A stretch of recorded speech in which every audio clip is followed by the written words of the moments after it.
फिर आज हम निकाल लेंगे यिर्मयाह नबी की पुस्तक। आज ये परमेश्वर पिता का वचन हमें कुछ बातों को यिर्मयाह नबी की पुस्तक से भी सिखाना चाहता है, यशायाह नबी के माध्यम से सिखाना चाहते हैं, और मत्ती की पुस्तक से हम कुछ बातों को हम सीखेंगे। आज परमेश्वर पिता हमें बहुत सी बातों को सिखाना चाह रहे हैं।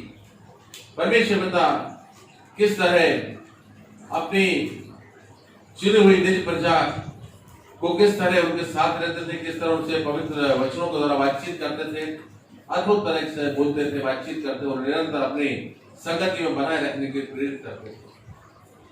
और परमेश्वर पिता जब इन बातों को देखते थे कि मेरी प्रजा, मेरे चुने हुए लोग, मेरी निज प्रजा मेरे अनुसार नहीं चल रही, तो परमेश्वर पिता बहुत ऐसे दुखित भी होते थे। कई बार परमेश्वर पिता बहुत तरीकों से सिखाना और समझाना चाहते रहे, लेकिन वो बहुत से अपने मन को कठोर करे हुए रहे। और हम आज यहाँ पर देखते हैं कि परमेश्वर पिता का वचन आज किन बातों को सिखाना चाहता है, समझाना चाहता है। तो हम निकाल लेंगे यिर्मयाह नबी की पुस्तक, उसका 13वां अध्याय, और पहली आयत से पढ़ेंगे। कुछ बातों को यहाँ पर बताया गया है जिसको हमें सीखना है, जिसको हमें समझना है। पवित्र आत्मा हमारी सहायता करे ताकि हम परमेश्वर पिता के पवित्र और जीवित वचनों को पूरी तरीके से परमेश्वर पिता के अनुसार पवित्र आत्मा की सहायता के द्वारा सीख सके, समझ सके, क्योंकि हमें वो समझ बुद्धि ज्ञान नहीं है। बगैर परमेश्वर की सहायता से, बगैर पवित्र आत्मा की सहायता से परमेश्वर पिता के वचनों को नहीं सीख सकते। तो आइए हम लोग निकाल लेंगे यिर्मयाह नबी की पुस्तक, उसका 13वां अध्याय। परमेश्वर यहोवा ने मुझसे यो कहा है। यिर्मयाह नबी इस बात को बोल रहे हैं, परमेश्वर यहोवा ने मुझसे यो कहा है, जाकर सनी की एक पेटी मोल ले, सनी की एक पेटी मोल ले, उसे कमर में बांध और जल में मत भीगने दे। यिर्मयाह नबी से परमेश्वर पिता इस बात को बोल रहे हैं कि जाकर एक सनी की पेटी मोल ले, उसको कमर में बांध ले और उसको पानी से भीगने मत देना। तब मैंने एक पेटी मोल लेकर यहोवा के वचन के अनुसार अपनी कमर में बांध ली। तब दूसरी बार परमेश्वर यहोवा का यह वचन मेरे पास पहुंचा कि जो पेटी तूने मोल लेकर अपनी कमर में कस ली है, उसे फरात नदी के किनारे पर ले जा और वहां उसे चट्टान पर की दरार में छिपा दे। चट्टान की दरार में छिपा दे। कहां पे? फरात नदी के किनारे, वहां की चट्टान के बीच में उसको छिपा दे। यहोवा परमेश्वर की आज्ञा के अनुसार यिर्मयाह नबी ने उसको फरात नदी के किनारे ले जाकर उसे छिपा दिया।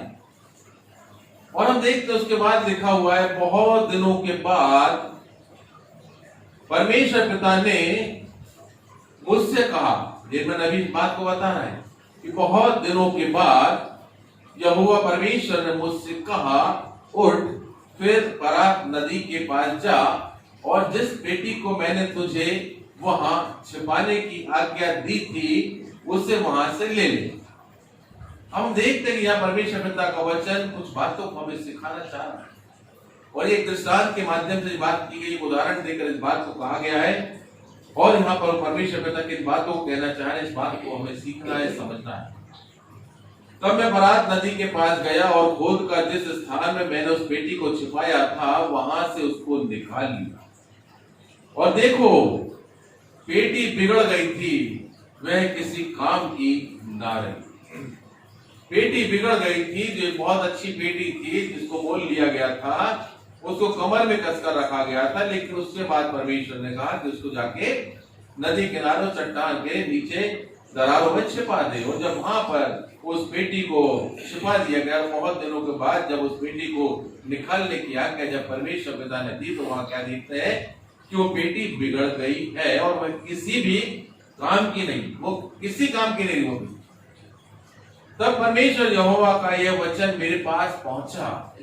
यहां से परमेश्वर पिता अपने वचन को कुछ समझाना चाह रहे हैं।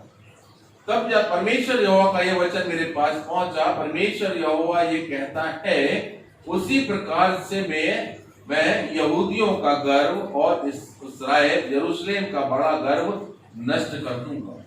जिस तरह मैंने उस पेटी को जो कमर में बांध के रखी थी और जिसको मैंने फिर बोल दिया कि नदी किनारे उसको चट्टान पे छिपा दो, वो खराब हो गई, इसी तरह मैं जो हूँ यहूदियों का गर्व और यरूशलेम का बड़ा गर्व मतलब घमंड नष्ट कर दूंगा।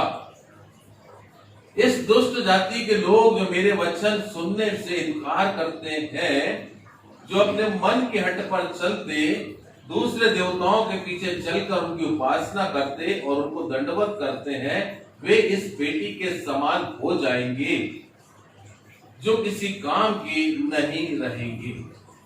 जो किसी काम की नहीं रही बेटी वो ऐसे बन जाएंगी। तो परमेश्वर पिता यहाँ अपने पवित्र वचन के माध्यम से इस बात को समझाना और सिखाना चाह रहे हैं। परमेश्वर पिता ने अपनी एक निज प्रजा को चुना था। इस्राएल के घराने, यहूदा के घराने को, यरूशलेम के लोगों को परमेश्वर पिता ने चुना हुआ। लेकिन यहाँ पर हम देख रहे हैं कि परमेश्वर पिता के वचन को सुनना नहीं चाहते, परमेश्वर पिता के वचन के अनुसार चलना नहीं चाहते। हम उसके बाद देखते हैं परमेश्वर पिता का वचन कहता है कि यहोवा की यह वाणी है कि जिस प्रकार से पेटी मनुष्य की कमर में कसी जाती है, उसी प्रकार से मैंने इस्राएल के सारे घराने और यहूदा के सारे घराने को अपनी कमर में बांध लिया था कि वे मेरी प्रजा बने। परमेश्वर पिता की इच्छा इस्राएली लोगों से और यहूदी लोगों से क्या थी? इच्छा कि वे मेरी प्रजा बने, और उनको मैंने अपने कमर में कस के रखा हुआ था, बांधा हुआ कि वो मेरी प्रजा बने और मेरे नाम और कीर्ति और शोभा का कारण हो, परंतु उन्होंने ना माना। परमेश्वर ने क्या चाहा अपनी प्रजा से? परमेश्वर ने अपनी प्रजा से चाहा कि वो मेरी प्रजा बने रहें और वो कायकिल मेरे नाम और कीर्ति और शोभा का कारण मेरी प्रजा बने, परंतु उन्होंने वैसा नहीं किया, उन्होंने ना माना। जो भी बातें मैंने बोली, जो वचन मैंने उनसे खाए, जिस प्रकार मैंने उनको मार्ग दिखाया, जिस मार्ग पर चलने के लिए कहा, उस मार्ग पर नहीं चले, जिससे मेरी महिमा उनके जीवन के द्वारा नहीं। मैं तो उनको बड़े समेट के अपने पंखों तले पूरी तरह छिपा के रखना चाहता था कि किसी प्रकार से उन्हें किसी प्रकार की कोई तकलीफ ना हो, किसी भी प्रकार की तकलीफ ना हो। क्योंकि जब हम परमेश्वर पिता में पूरी तरीके से छुपे रहते हैं, जब परमेश्वर पिता में पूरी तरह से बने रहते हैं, तो परमेश्वर पिता हमारी आड़ है, परमेश्वर पिता हमारी ढाल है और मैं तमाम तरह की परेशानियों से बचाने में वो सामर्थ्य। लेकिन जब हम बचाने वाला जो हमारा परमेश्वर है, जब हम उसकी ही नहीं सुनेंगे और उनके अनुसार नहीं चलेंगे, तो फिर हमें कौन बचाएगा? यहाँ परमेश्वर पिता का वचन इन बातों को सिखाना चाह रहा है। और लिखा हुआ परमेश्वर के पिता के वचन में, तब तो उनसे कहना, परमेश्वर यहोवा यूं कहता है, 13वीं आयत को पढ़, 13 की 13, तब तू उनसे यह कहना कि यहोवा परमेश्वर यूं कहता है, देखो मैं इस देश के सब रहने वालों को, विशेष करके दाऊद वंश की गद्दी पर विराजमान राजा और याजक और भविष्यवक्ता आदि यरूशलेम के सब निवासियों को अपनी कोप रूपी मदिरा पिलाकर अचेत कर दूंगा। मैं अपना कोप इन पर भड़काऊंगा। किस किस पर भड़काएंगे? यहां लिखा हुआ है, दाऊद वंश की गद्दी पर विराजमान राजा, जो याजक, भविष्यवक्ता और तमाम यरूशलेम के सब निवासियों पर मैं अपना क्रोध भड़काऊंगा। इस बात को परमेश्वर पिता ने स्पष्ट कर दिया। और तब वो क्या करेंगे? एक दूसरे से टकराएंगे। बाप बेटे के विरुद्ध होगा, बेटा बाप के विरुद्ध होगा। ये बात लिखी गई है, मतलब आपस में एक दूसरे का वो विरोध करने लगेंगे और मैं उन पर कोमलता नहीं दिखाऊंगा। ये परमेश्वर पिता का वचन है। मैं उन पर कोमलता नहीं दिखाऊंगा, ना तरस खाऊंगा और ना दया करके उनको नष्ट होने से बचाऊंगा। देखो और कान लगाकर सुनो, कान लगाओ, घमंड मत करो, गर्व मत करो, अहंकार मत करो। इस बात को परमेश्वर पिता अपनी प्रजा के लोगों को समझाना और सिखाना चाह रहे हैं, क्योंकि परमेश्वर का जब साथ उनके साथ बना हुआ है तो बड़ी सामर्थी जाति बने हुए हैं, हर तरह से फल और फूल रहे हैं। लेकिन वो इस बात को नहीं जान रहे कि जो भी हमारे जीवन में भी हमें सामर्थ्य मिली है, शक्ति मिली हुई है, तमाम तरीका में आशीषें मिली हुई है, ये परमेश्वर की ओर से मिली हुई। और इसलिए परमेश्वर पिता उनको यहाँ पर यिर्मयाह नबी के माध्यम से समझा रहे हैं कि गर्व मत करो, घमंड नहीं करो, अहंकार नहीं करो, क्योंकि परमेश्वर यहोवा ने यो कहा है। अपने परमेश्वर यहोवा की बड़ाई करो। परमेश्वर किस बात को चाहते हैं कि हमारे जीवन से हम परमेश्वर की बड़ाई करें। लेकिन उन लोग क्या करने लगे थे, परमेश्वर की बड़ाई ना करते हुए वो अपनी ही बड़ाई करने लगे। वो तमाम तरह के अन्य लोगों को महिमा देने लगे कि हमारे जीवन में ऐसे ऐसे काम किन किन लोगों ने किए, कैसे कैसे लोगों ने किए, और या हमने अपनी बुद्धि से कैसे बड़े बड़े काम कर लिए, उस बात पर वो घमंड करने लगे। परमेश्वर को महिमा नहीं दी कि जो हमारे जीवन में आज तक हमने जो प्राप्त किया है, जो हम जिस तरह से आशीषित हुए, वो परमेश्वर ने किया है, इस बात की महिमा हम लोगों ने नहीं दी। और ये परमेश्वर की निज प्रजा है जिनको परमेश्वर पिता ने चुना है। परमेश्वर पिता ने चाहा है कि हम हमारे जीवन से, हम सबके जीवन से, और परमेश्वर अपनी निज प्रजा से भी इसी बात को चाहे कि परमेश्वर की बड़ाई हमारे जीवन से होना चाहिए। तो अपने परमेश्वर यहोवा की बड़ाई करो, अभी भी समय है, इससे पहले कि वह अंधकार लाए और तुम्हारे पांव अंधेरे पहाड़ों पर ठोकर खाए, और जब तुम प्रकाश का आसरा देखो तब वह उसको मृत्यु की छाया से बदले और उसे घोर अंधकार बना दे। इस बात को परमेश्वर पिता ने चेतावनी के माध्यम से इस बात को कहा, क्योंकि परमेश्वर पिता ऐसा ही करने जा रहे हैं। उस समय की बात है और परमेश्वर पिता वैसा ही करना चाह रहे हैं, क्योंकि परमेश्वर पिता की ओर नहीं बढ़ते तो परमेश्वर पिता ने भी अपने मुख को उनकी तरफ से फेर लिया। और लेकिन इस बात की चेतावनी भी दी, यिर्मयाह नबी के माध्यम से दी, यशायाह नबी के माध्यम से दी, और इस तरह निरंतर जो है परमेश्वर पिता दृष्टांतों के माध्यम से, उदाहरण दे दे के, तमाम तरह से अपने नबियों के माध्यम से परमेश्वर पिता ने अपनी इच्छा प्रकट करी अपनी निज प्रजा के लिए कि बदल जाओ, घमंड ना करो, अहंकार ना करो, परमेश्वर हर बात में महिमा दो, परमेश्वर को प्रथम स्थान दो और परमेश्वर के अनुसार चलो। लेकिन परमेश्वर पिता कितना प्रेम करते उन लोगों से, इस बात को भी हम देखें। परमेश्वर पिता का प्रेम बहुतायत से अपनी निज प्रजा के ऊपर है, क्योंकि परमेश्वर पिता ने उन्हें चुन लिया। और हम यहाँ पर देखते हैं इस बात को भी लिखा गया है, और यदि तुम इसे ना सुनो, यदि तुम इस बात को भी ना सुनो, तो मैं अकेले में तुम्हारे गर्व के कारण रोऊंगा। ये परमेश्वर पिता अपने वचन को कह रहे हैं। यदि तुम उसके बाद भी नहीं बदलोगे, इसके बाद भी नहीं सुधरोगे और अपने अहंकार भरे जीवन में जीते रहोगे, तो मैं तुम्हारे इस गर्व के कारण अकेले में रोऊंगा। मेरी आंखों से आंसुओं की धारा बहती रहेगी, क्योंकि परमेश्वर यहोवा की भेड़ें बदुआ कर ली गई। क्योंकि परमेश्वर की भेड़ें जो है, परमेश्वर के जो लोग हैं, वो बदुआ कर लिए जाएंगे, कर लिए गए हैं, इसलिए परमेश्वर पिता रोएंगे। और हम ये बात देखते हैं कि लोगों ने अपने मन को नहीं फेरा और अपने आप को पूरी तरीके से हठीला बनाए रखे। तो हम इस बात को भी देखते हैं कि परमेश्वर पिता ने अपनी योजना को किस तरह परिवर्तित कर डाला। परमेश्वर पिता ने अपनी योजना को कैसे बदला। परमेश्वर ने, जब वचन के माध्यम से इस बात को भी सीखेंगे तो परमेश्वर पिता का वचन हमें सिखाएगा। परमेश्वर पिता ने एक अद्भुत योजना को बनाया। परमेश्वर पिता ने जिस निज प्रजा को चुना हुआ था, इब्राहिम के वंश को, इस्राएल के पूरे वंश को, इब्राहिम के पोता थे इस्राएल, याकूब, और उनके सारे वंश को परमेश्वर पिता ने बहुत ऐसे आशीष दी थी, उनको चुन लिया था। हर एक उत्तम भाग में परमेश्वर उनको भागी किया था और तमाम तरह से परमेश्वर पिता उनसे बोलते रहे, बातचीत करते रहे, बहुतायत से बढ़ाते रहे। जब उनके शत्रु उन पर प्रबल होते थे तब परमेश्वर पिता उनकी सहायता करते थे। सेनाओं के यहोवा परमेश्वर उनके साथ साथ चलते थे। परमेश्वर उनके राजा हुआ करते थे, और जब परमेश्वर राजा हुआ करते थे तब भी उन्होंने परमेश्वर को राजा स्वीकार नहीं किया और अपने लिए राजा भी मांग लिया था। और तमाम तरह से अपने मन के अनुसार, अपने हट के अनुसार वो चलते रहे, अपनी मनमानी करते रहे।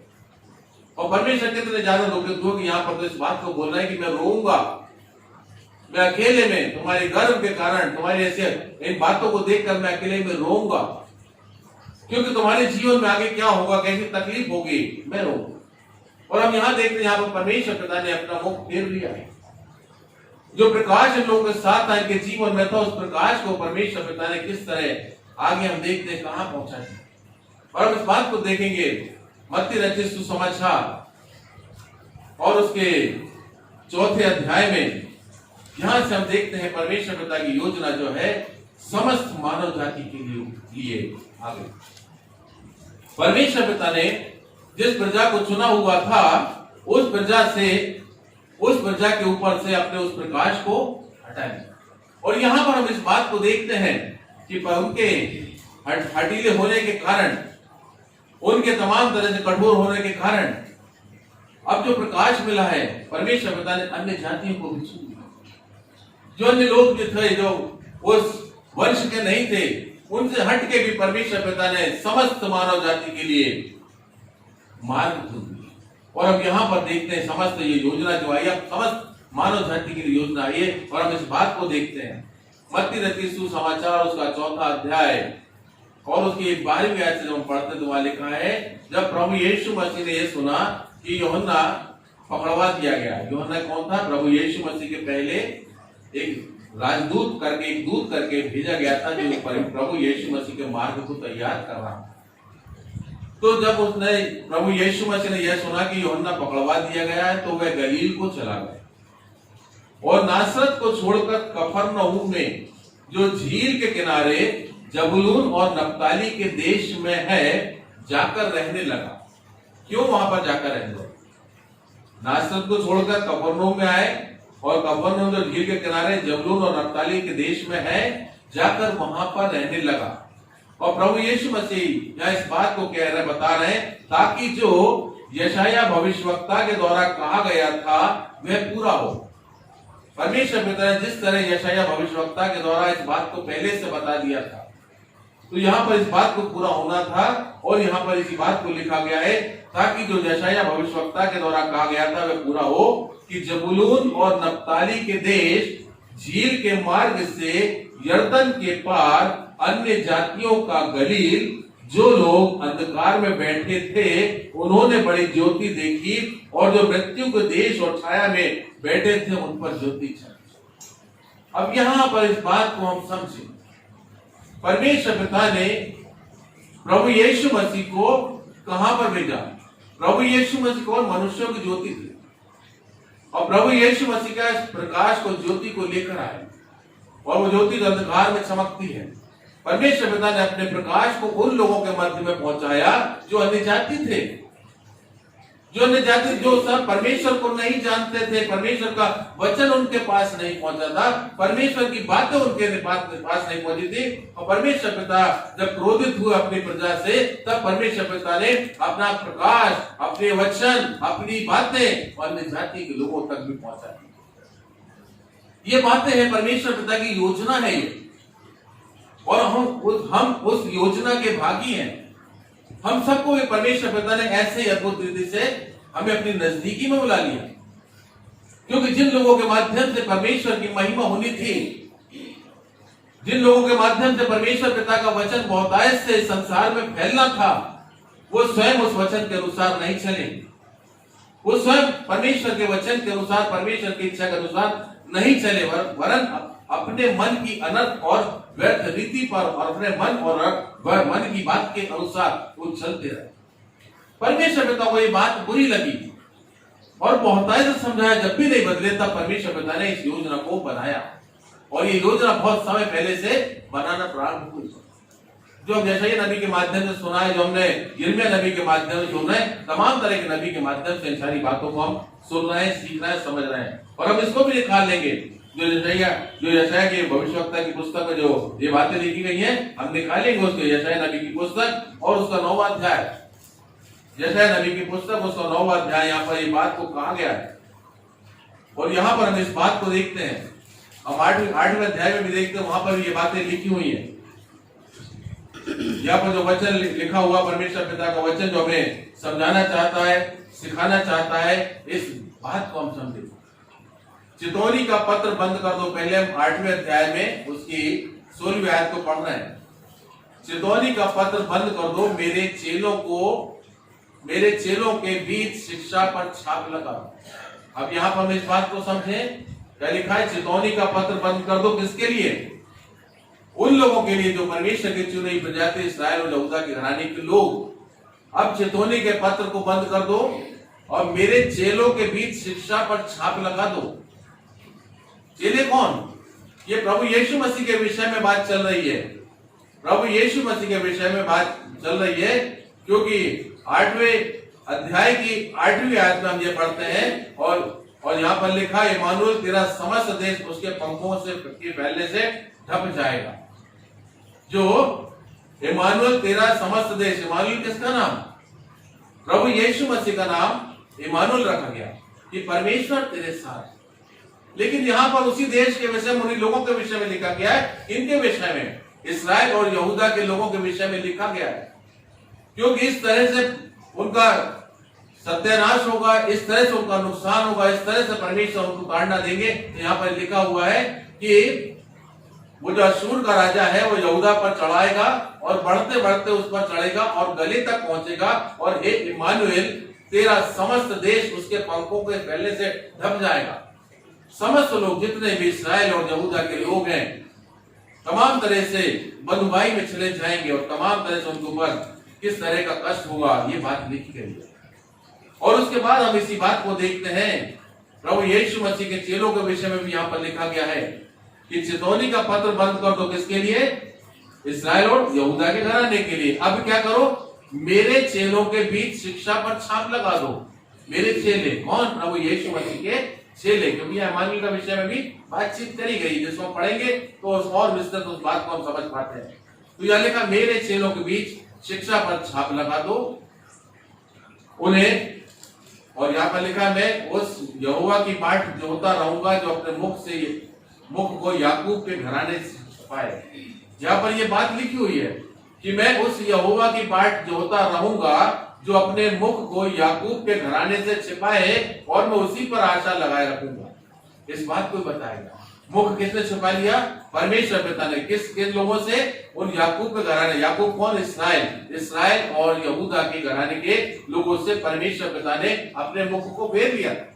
किस कारण? इनके हठीलेपन के कारण, परमेश्वर के वचन न मानने के कारण, और तमाम तरह से बार बार चेतावनी देने के बावजूद भी ये नहीं बदले।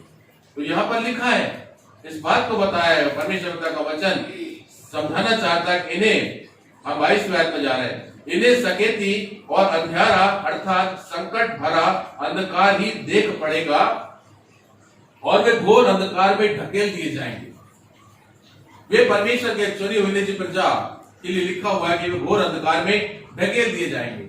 लेकिन अब इसके बाद हम 9वें अध्याय में देखते हैं, जिस बात को हमने मत्ती में पढ़ा था, वो यहाँ पर इस बात को लिखा गया है, तो भी संकट भरा अंधकार जाता रहेगा। पहले तो उसने जबूलून और नप्ताली के देशों का अपमान किया, परंतु अंतिम दिनों में ताल की ओर, हम इस बात को पढ़ लें, ताल की ओर यरदन के पार की अन्य जातियों के गलील को महिमा देगा। प्रभु यीशु मसीह के द्वारा और गलील के लोगों को, अन्य जातियों का जो गलील गिरा था, वहां पर परमेश्वर पिता ने किस तरह अपने इकलौते बेटे प्रभु यीशु मसीह के माध्यम से उस देश को महिमान्वित किया। तो यहाँ पर लिखा है, तू महिमा देगा।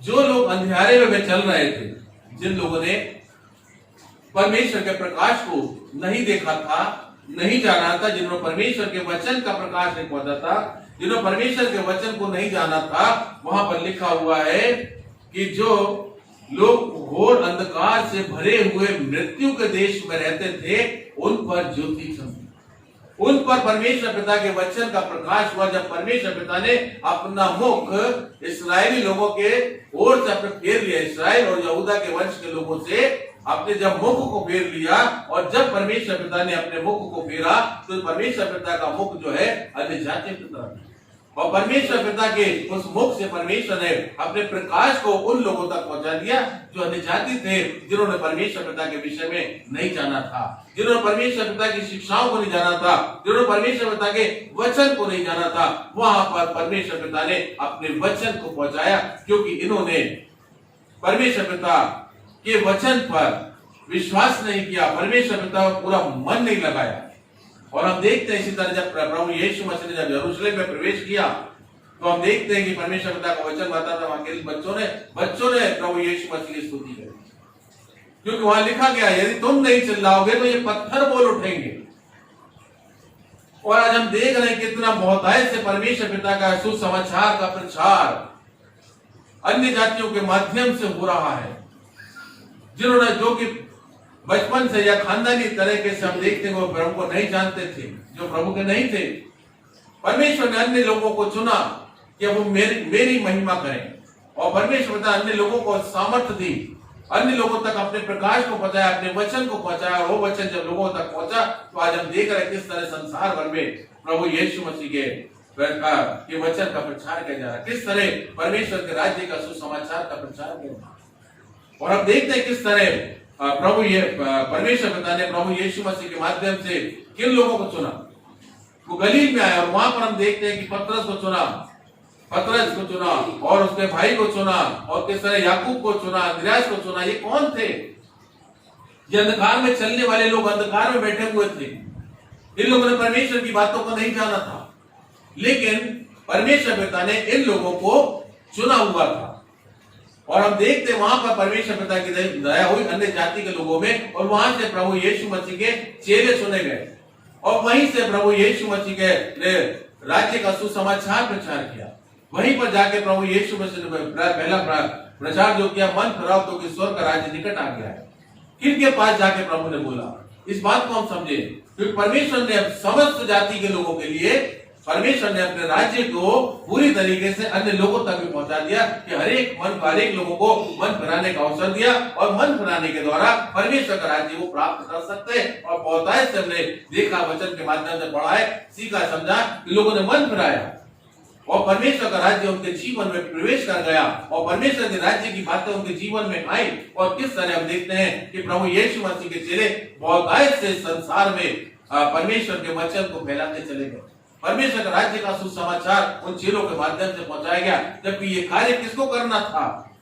परमेश्वर ने जिनको शुरुआत में आदि से, जबकि तमाम तरह से हम देखते हैं सृष्टि की रचना, उसके बाद से जब इब्राहिम को चुना गया, उस समय से परमेश्वर पिता ने चुना था, उस समय से व्यवस्था दी गई थी, उस समय से ही तमाम तरह के परमेश्वर पिता ने सारी बातों को उनको बनाया था कि अपने नाती पोतों बच्चों को सबको सिखाओ, और चलते फिरते लेटते उठते बैठते मेरे वचन की बातों को सुनाओ और सिखाओ और आज्ञाकारी बनाओ। लेकिन उन्होंने अपनी जिम्मेदारी को नहीं निभाया। उनके माध्यम से परमेश्वर राज्य बढ़ना चाहिए था, वो नहीं बढ़ा, बल्कि बार बार परमेश्वर पिता को अपने भविष्यवक्ताओं को उनके माध्यम भेजना पड़ा, अपने नबियों को भेजना पड़ा, और परमेश्वर पिता ने बहुतायत से उनको सिखाना चाहा, समझाना चाहा, लेकिन वो समझने नहीं पाए।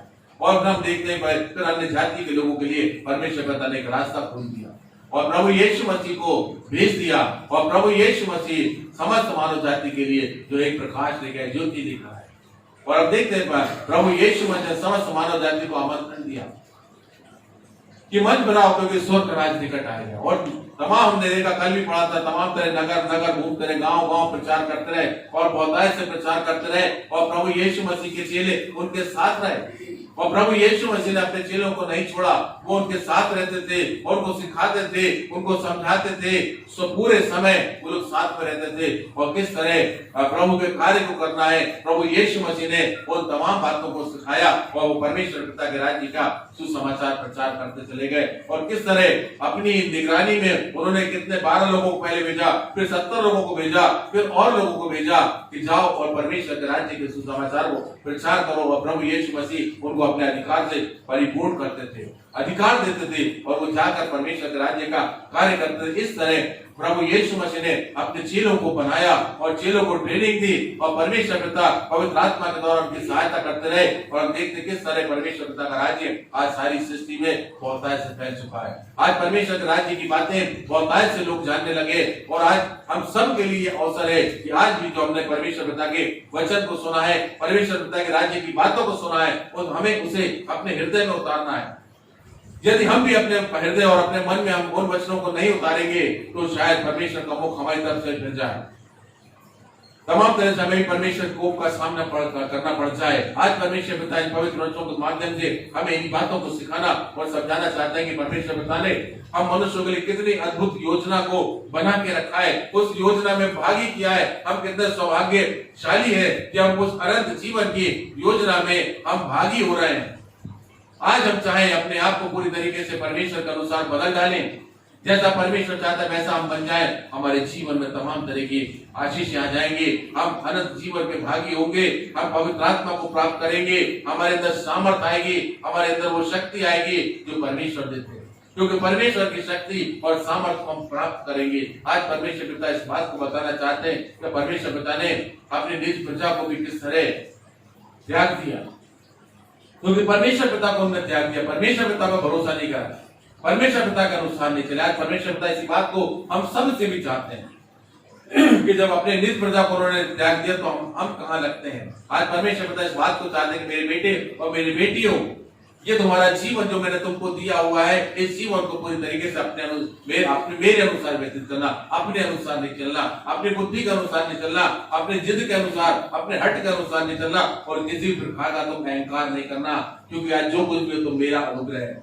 मेरी कृपा है। आज परमेश्वर की कृपा से हमने सब कुछ पाया है, इसलिए हमारे जीवन से सदा और सर्वदा जब तक हम जीवित हैं, हमारे जीवन से परमेश्वर को महिमा मिलनी चाहिए। इस बात को परमेश्वर पिता चाहते हैं। और हमें क्या दिक्कत है, परमेश्वर बने रहने में हमें कितनी बड़ी शांति है, कितना बड़ा सुकून है और कितनी बड़ी सुरक्षा है। वो हमें हर तरह की परेशानियों से बचाने में सामर्थ्य, वो हमारे साथ है। प्रभु यीशु मसीह को उन्होंने हमारा राजा करके नियुक्त किया है, हमारा प्रभु करके नियुक्त किया है, हमारा उद्धारकर्ता करके नियुक्त किया है। हम उद्धार को पा सकते हैं और हम तमाम अपने गुनाह और पापों से हम फिर सकते हैं। हमारे गुनाह पाप हमारे जीवन से दूर हो सकते हैं, चाहे हम कैसे भी अंधकार में रहे हो, लेकिन हर अंधकार से निकालने में आज प्रभु यीशु मसीह सामर्थ्य है, क्योंकि प्रभु यीशु मसीह के बाद स्वर्ग और पृथ्वी का सारा अधिकार है। और समस्त मानव जाति को प्रकाश देने के लिए प्रभु यीशु मसीह जगत की ज्योति बनकर हमारे मध्य में, आज प्रभु यीशु मसीह जगत की ज्योति है। प्रभु हम सबको प्रकाश देना चाहते हैं, आज प्रभु हम प्रकाशित करना चाहते हैं। और बल्कि प्रभु यीशु मसीह ने तो ये बोल दिया कि तुम नहीं जानते तुम जगत की ज्योति हो। आज हमको भी जगत की ज्योति करके प्रभु यीशु मसीह ने ठहरा दिया है, क्योंकि मनुष्यों में जीते ज्योति प्रभु यीशु मसीह, और वो ज्योति परमेश्वर ने, वो प्रकाश परमेश्वर ने हमको दे दिया। उस प्रकाश को हम बांट सकते हैं, जैसा कि हम लोग सब बांट रहे हैं। जैसा प्रभु यीशु मसीह के चेलों ने वचन का प्रकाश लोगों तक पहुंचाया और लोग तमाम तरह से अपने आप को लोगों ने बदला और अंधकार में से निकल आए, हर बुरी बातों को छोड़ दिया और परमेश्वर की राह पर चलने लगे। तो परमेश्वर पिता इसी बात को चाहते हैं कि हम परमेश्वर की राह पे चलने लग जाएं, और तभी हमारा कल्याण है, तभी हमारा भला होगा, और तभी हम आशीषित होंगे, तभी हम अनंत जीवन को भी प्राप्त करेंगे, स्वर्गीय स्थानों को भी हम तब प्राप्त करेंगे। परमेश्वर पिता इन पवित्र वचनों के द्वारा हम सबको बहुतायत से आशीष दे, और ये परमेश्वर पिता के पवित्र और जीवित वचन हम सबके मन और हृदय में बहुतायत से गहराई के साथ बैठने वाले होने पाए, और वचनों के द्वारा हम समझ सके कि हमें किस तरह अपने आइंदा के जीवन को परमेश्वर की अधीनता में रहते हुए, परमेश्वर को अपना प्रभु परमेश्वर मानते हुए, प्रभु यीशु मसीह को अपना उद्धारकर्ता मान के हमें अपने जीवन को जीना है और उनके अनुसार चलना है, ताकि परमेश्वर का राज्य हम सबके जीवन में बहुतायत से आने वाला होने पाए, और परमेश्वर का प्रकाश हम सबके जीवन में बहुतायत से आए, ताकि हम सब प्रकाशित हो सके। परमेश्वर पिता का धन्यवाद।